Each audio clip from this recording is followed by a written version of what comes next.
raised by my dad, my grandparents, etc., because back then families, something happened in the black community, the family would take over. We're going to raise those kids no matter what. There wasn't no such thing as taking our kids and throwing them in the system. That was unconscionable in the black community. And if they didn't, back then the churches were strong, they helped raise the kids too. And that's the way it was, Mother Jones, Stephen Smith, and everybody else. So, it was for most parents, oh God, no. Professor Steve McCutcheon, who was our educational director, his father told him, said, you're going to be a footnote in history. The messages that a lot of people got was, look at your son. Now remember, the FBI did a great concept of when they talked about them going to Sacramento. It was about the Mulford Act, the right to bear arms, just like every American Second Amendment right. Everything the Black Panther Party did was based upon the Constitution.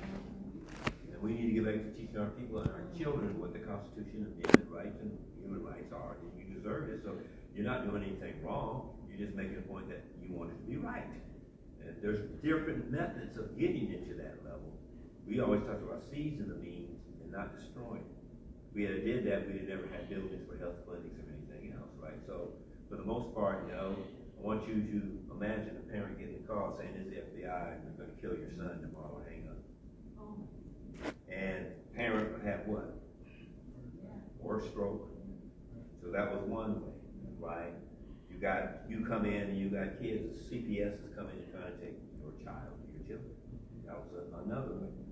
You just rented facilities, they come in and they threaten the landlords, but all they did was made a lot of people resistant. Because once we knew, the community knew. And once the community knows, it's hard for them to do anything when the masses of people know.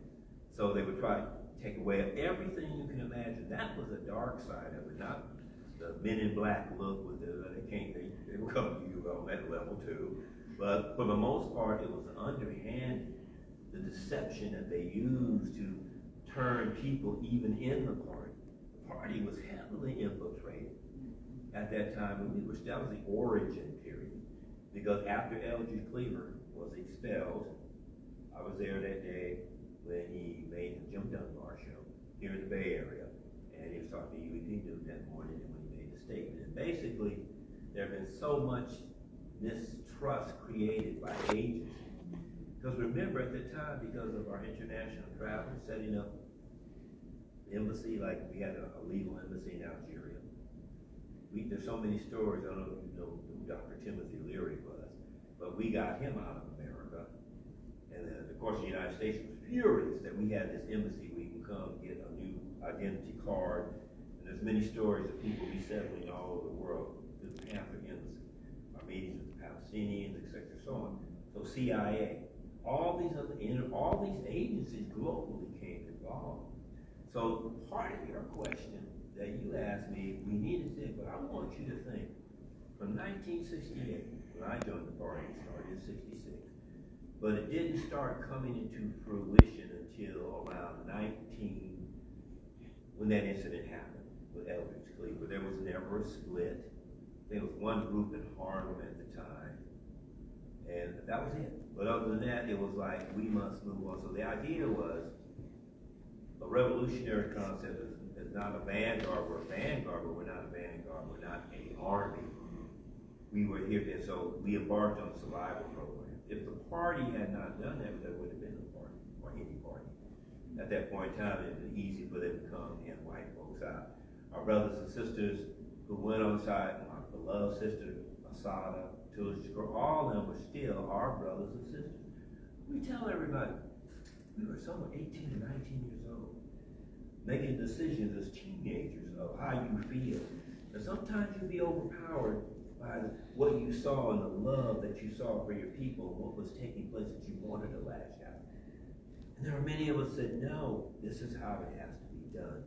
First of all, we have to buffer the people because they're going to come down on us. So from the period of time I was in the party, I say about 14 of the 16 years, with all that they were throwing against us, it wasn't just the FBI. It was the State Department, CIA, White House staff, firearms tobacco, DIA, NSA. Did I leave out anybody? But all these agencies, and we were young. We were wondering why, and then we began to realize, and J. Edgar Hoover said, the breakfast program is the most dangerous. Why? Simply because children hate it. And going to school. Might look up to you. Well, absolutely. More so than that. But more so than that, once they eat, we'd ask them what was going on in school. They weren't concentrating in school because they weren't eating healthy food. They were hungry. But once they started eating, they'd ask questions. And in the breakfast program, they'd ask us questions. Who was Frederick Douglass? Oh, let me tell you about, you see what I'm saying? So, yes, so when they went to school, building value, they raised their hand, the teacher would tell them they were disruptive. Senators and principals would get expelled, teacher groups, parent groups were going into the schools. So then we said we have to start with the liberation school. We said we got to educate our own children. I'll never will forget one of the programs we had a young mother. She was mashing up, she couldn't breastfeed, she was mashing up some of the biscuits and trying to feed, it was about 6 months old, trying to feed them. Couldn't do it. So she said, I can't afford what I need. I can't afford diapers. So we said we got to do something about that. Women and infant children are quick, right? Which was a no-brainer. So the need that we saw, maybe because we weren't so tainted like adults, we would see a need and we say we're going to resolve it. But most important of all, the original Rainbow Coalition that grew out of that was a coalition of all people. What your lifestyle, what's your business? We loved you for that. We embraced you, but don't you need a decent place to stay? Yeah, I got a slumlord. Don't you need better wages on your job? Yeah, I do. Don't you need health care? Yeah, I do. Well, we all had a common bond. Kind of simple, right? Every movement we brought together. 1971, the initial San Francisco Harvey Milk was a big part of that. The aspect of organizations and women's and men's group coming together for one common cause. A speech that Huey P. Newton made in 1971 in New York. And part of the speech talks about how women are being oppressed. And our women, we have to look out for our women and ourselves, and we must support them in everything that they do. And our gay brothers and sisters may be the most oppressed of all. We embrace you all in this struggle of power to the people. At first, you could hear a pin drop. After that, it was roaring applause. What an awakening of consciousness. And it went on. So those things of the common denominator, our relationship with our brothers and sisters in Chicago, the young patriots, who came from the coal mines of West Virginia. When we first met them, they wore jean jackets with the Confederate flag. We had North Chicago. They called it Hillbilly Harlem. How about that? Mayor Daley. The relationship grew with them. Breakfast programs, free health clinics, all of that. They were our brothers and sisters. Why? We were able to point out a common denominator of oppression. Our brothers and sisters in the Native reservation. The relationship with Cesar Chavez, marching down the street, East Oakland. When we moved our headquarters, 8501 International, if you go by there, you see a big plaque that was put up by Alan Temple of our relationship with the Black Panther Party. Right there was an office. They came in, it was hot one day. We said, who are you? They told us who we are and what they're marching for. Gave us some water, closed the office, and marched down to 6118 International Boulevard, the Oakland Community School. And our brother who's no longer with us, Brother Melvin Dixon, been in the kitchen, and that's what he did. He cooked for the school, fixed the food, and the rest became history for 5 years. We supported him. Our 300,000 strong circulation of the paper allowed them to be able to boycott grapes and lettuce all over America, shutting down 2,000 Safeway stores. Let's put it this way, getting them to work with the farm workers for decent wages. All this is nothing. Let me because I want us to have a chance to look around here and release you all. I guess you got as many questions as you like. So I'm sitting here and I'm looking at all of these programs on the back. Yes. And so free clinics, free dental. These are volunteer professionals coming in to offer these services. Absolutely. Right? Yes. So I think about the ability. I mean, clearly you can't replicate this, right? But what would you say to someone who wanted to mimic some of these? Because I think about the money, right? Like I don't see. I think it's hard for me to imagine people willing to invest their time as volunteers to commit to this type of programming. Okay, let me explain something. Oh, they know they're doing it today in our network. I told you, we were talking about the lawyer, Jacob Scruggs. He's the one who works with, his whole process is to work with people who are homeless, and people trying to get on SSI and the mentally ill to get to the benefit. He's volunteering his time. Our pharmacist, Chris Amersall, who's a pharmacist at CVS, but if you saw him, he got tattoos, he plays a rock band in his hair, but he's also responsible for negotiating the drug prices for 15 million Medi-Cal patients. We've already blown a whistle on to the Justice Department about overpricing, and his process is to get people, wean them off of pharmaceuticals, or with the side effects, he's telling people, take this to your doctor, here's what this is, recommend this, we want to get you off. We actually have, if you go on our site, we actually have a holistic health alternative program. UCSF, we're working with them, they celebrated the 50th anniversary of sickle cell founding, the sickle cell we started the Sickle Cell Anemia Foundation. Dr. Bert Small, who practices 2 days a week at Roots Clinic in East Oakland, he actually created the Sickle Cell Anemia Foundation at the George Jackson Free Medical Health Clinic here in Berkeley at the time. Of course, the rest of them all across America began in every city. Mary, is it the one who was the commissioner for New York? She was the health commissioner for the state of New York. She talks about how she still does sickle cell conference, still works with it. She talked about how as an intern, so she came into the clinics back east, and that's where she learned about serving the community.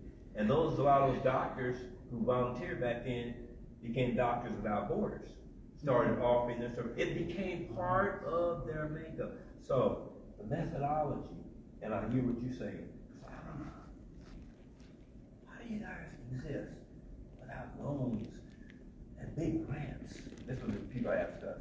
I say in the same tradition that we did before, it's the support of the people in the community that come to us. Like, you go online, you'll see that we have original merchandise design, and we call it Socially Conscious Church of the Year, and we're about to expand it.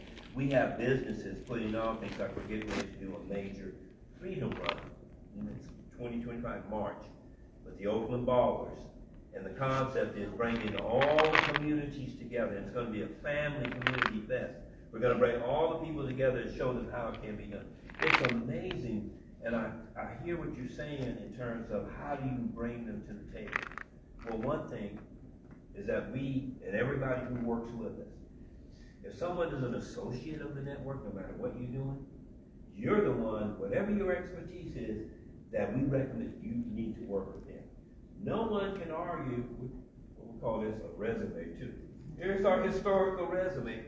And I told you we just did a big major conference with a group in UK. We did a group in Australia. It's amazing what's happened. We didn't know that because of our influence there were 30 other chapters across the world, including the Australian, Dravidians out of India because of the caste system. And we had 2 chapters in Israel, one in Tel Aviv and one in Jerusalem. They were immigrants, our brothers and sisters from Morocco and Algiers. And guess what theirs was? Point number 4, we want decent housing for the young people. And we were on the road to getting back in touch with them. But we had to get an interpreter, works at UC, on all this program. I mean, imagine that book of them and adopting the concept of the Black Panther Party. Africa, Asia, they all came in 2016 from 30 nations. We were just outdone. But it was because of that connection, and everyone is looking at how do you guys do these concepts. You see the free ambulance program in Winston-Salem, North Carolina? It was sanctioned by the state and the county. So what? It wasn't, hey, George, get your ambulance out until we get my kid to the doctor. It was legitimate, and they were funded to do this because it's even today. Just like when you need real help, they don't show up. You know, they say they need more money for more ambulances and whatever, but they don't show up. It depends upon what the call is about, what your zip code is, et cetera, et cetera. So these programs were 65, these were painstakingly documented by Stanford University, and they didn't all happen in one area. They happen all over the country, but in mainstay breakfast programs in every city. You had the health clinics with some of the mainstay programs. Our Oakland community schools set the precedent. Even today, they're talking about revitalizing that concept of each one teach room. We did not have grades.